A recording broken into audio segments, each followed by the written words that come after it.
Tagu-taguan, maliwanag ang buwan. Wala sa likod, wala sa harap. Pagbilang sa... Nag-iiyakan ang mga bata. Nagsisigawan ang mga babae. At pinagbabaril ang mga rebelde.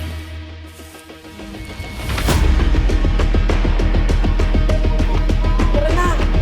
Mamamatay tayo dito! Tara na! Yung anak mo, iway!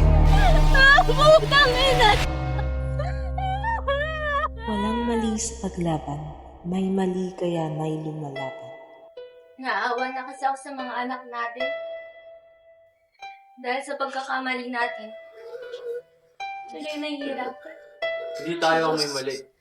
Sistema natin ang may problema. Tingnan nyo! Yung nalamang namin buntis, Commander Liway, ay inutos ng ating ng gobyerno na siya ay alagaan muna. Tama ba, Commander Liway? Dakip, masyado ka pang bata para maintindihan ang lahat. Hindi na po ako bata. Gusto ko nang malaman ng lahat. Anak, malalaman mo rin ang lahat balang araw.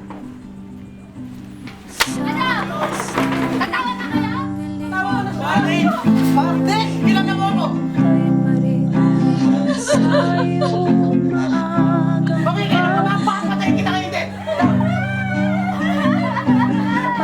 Minsan, ang batas ay walang hustisya. Minsan, ang sistema ay mapang-api. Minsan, wala nang ibang paraan kundi tumahimik. Ang gusto ko lang naman ay hindi mawala ng pag-asa ang anak ko tulad ng nangyari sa asawa ko. Pero hindi ko kaya to ng mag-isa. Kailangan ko ng tulong. Sana ang gate! Alam kong hindi magtatagal ang kadiliman. Nandyan ang liwayway na sisikat at makakamit din natin. Hindi kailanman dapat kaya ang isang tao na pinaglaban niya ang sarili niyang karapatan.